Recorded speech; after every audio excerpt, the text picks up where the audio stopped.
Yeah. All right, but my next question is the night your girlfriend let that slip to her girlfriend, did you ever get to find out what was going through her head? Was she high? Was she just trusting this woman? Well, I only got like one letter from her, from Amanda. And this is a girl that I remember laying in bed with, and she used to say, if you're ever caught, I'll wait for you. And I got one letter. You know, you could have held out for a year, 6 months. You could. But anyway, I got one letter, and the letter said that Trina had found out. I'm assuming the only person that could have told Trina was Amanda. And the only reason I can see that she would have told her was we were asking guys to cash checks. Some of the construction workers were cashing checks, some of our friends, and I had asked Amanda if Trina would cash about $30,000 worth of checks, 5,000, 6,000, 7,000. Gave her the checks. Within 2 days, within 3 days, I'm in handcuffs. I am assuming that is what sparked the conversation. She didn't know my name. The newspapers all said that a babysitter for Amanda's son, which was Trina and Trina's mother, recognized me, and they found me on the internet. There's no way to recognize me, and there's no finding you on the internet. If you don't know someone's name, how are you going to find this person on the internet? I mean, there was they couldn't search my face. There was none of that software was available. So Amanda told her. Trina contacted the authorities. She tried to I think she got a $10,000 reward. I'm assuming she did. I was told she did. And I got grabbed. I mean, what was she going through? I don't think Amanda told her thinking she was going to get me arrested. I really don't. I don't think any. So earlier on in the scam, you said that you were forging documents. How did you forge the documents? Like, gosh, I mean, you mean like the W-2s and pay stubs, or are you talking about listen, I would download W-2s and pay stubs off of the IRS website. And then there were programs, there's just programs online. You can just type in how much and, how many dependents and what state you're in and everything. It'll program it for you. Most of the time, initially, I was just doing it with a calculator. But very quickly, I realized that you could go to the IRS website, you could download the documents, you could go to QuickBooks, and it would download them for you. You could print them out. The documents I manufactured, I was making fake IDs. I figured out the Florida ID. I could take a real driver's license and I could sand off initially. This was before I got the DMV to just it very quickly got to. I realized it was easier to just fake out the DMV and get them to print you a real driver's license than to make one. But initially, I was making the driver's license. I would take a real driver's license, sand off the information. You could still see the hologram.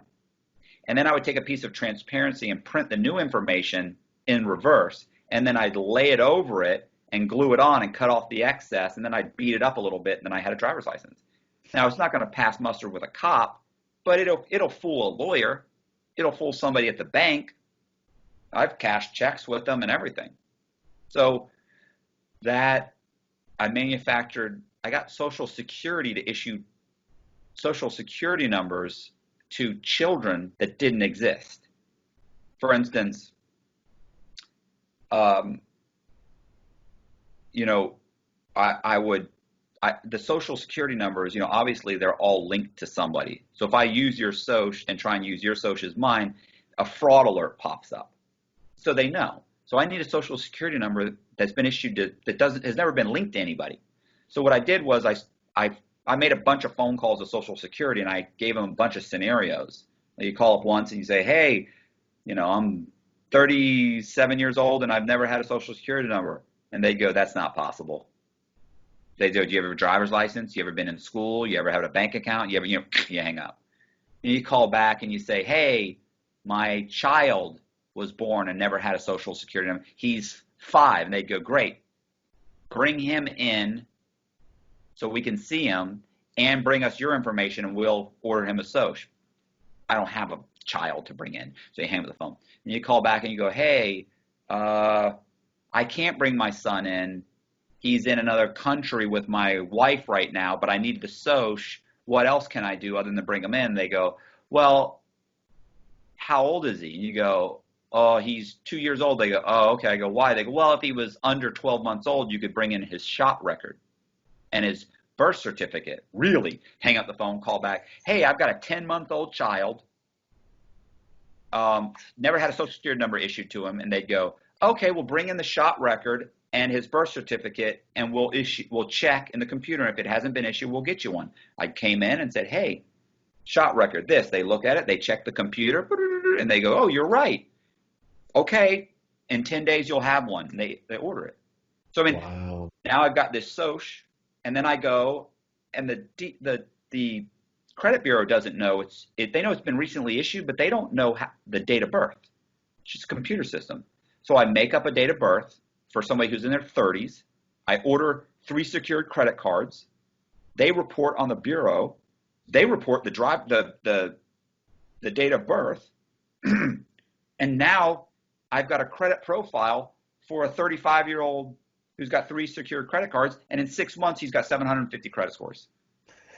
So I mean, it's a process, obviously. So it's the same thing with the ordering. If I wanted to order someone's social security card, I have to order it online, or I have to order it, so I have to mail it in.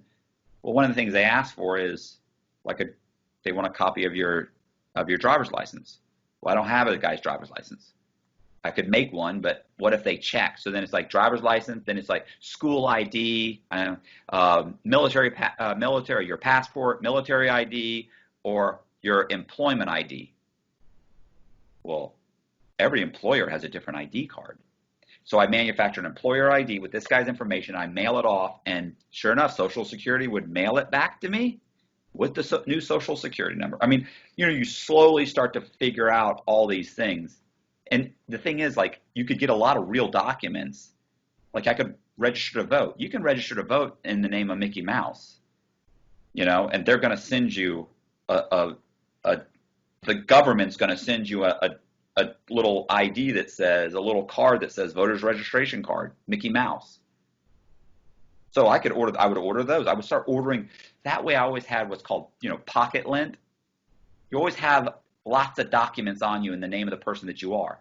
And I got multiple tickets and pulled over. I'm driving like, if you have a lot of money and you can't lose your license, you tend to drive like a maniac. I mean, I'm getting ticket after ticket. I almost lost a guy's license one time. I had to go to driving school. It was. Sorry, go ahead. I'm sorry, I'm going off. What else? What? Yeah, I used to fly people over from the UK, establish credit in their names, and rent houses, buy cars, and then if all that was incorporated into the organisation. So if the cops get that car or get that house, that person's in the UK. If there's drugs in it, the road ends right there. Yeah. Okay, so next question is, you set up your own fake banks and websites for these fake banks. Right. So how authentic did they have to look? Yeah, like I don't know how. Okay, first of all, the only person I was trying to fool was the underwriter for the bank, or for whatever, Countrywide Mortgage or Alliance, Financial Services or Citigroup. Well, all the underwriter does is they might go online to check the bank website. They'll call, and so you're giving them 2 bank statements, because what they want is, let's say I have to put $50,000 down to buy the house. It's a $300,000 house. I have to put down, let's say, $30,000. Let's say 30. Well, they want to make sure that it's your money. So where do you have it? I have it in my bank.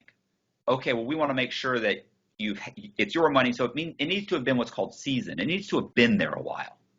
So I have to show them my last 2 or 3 bank statements. So I make the bank statements. They're in color, front and back. I would mail them the originals. They say make a copy. I always mail them the original. That way the underwriter saw the original. And they would be like, oh, wow, your loan officer, your guy mailed us the original. And you go, oh gosh, I'm sorry. Can you make a copy and mail them back? I don't give a shit about that bank statement. But the fact that they were in color and they looked so good, they feel like it's definitely, these are the real bank statements.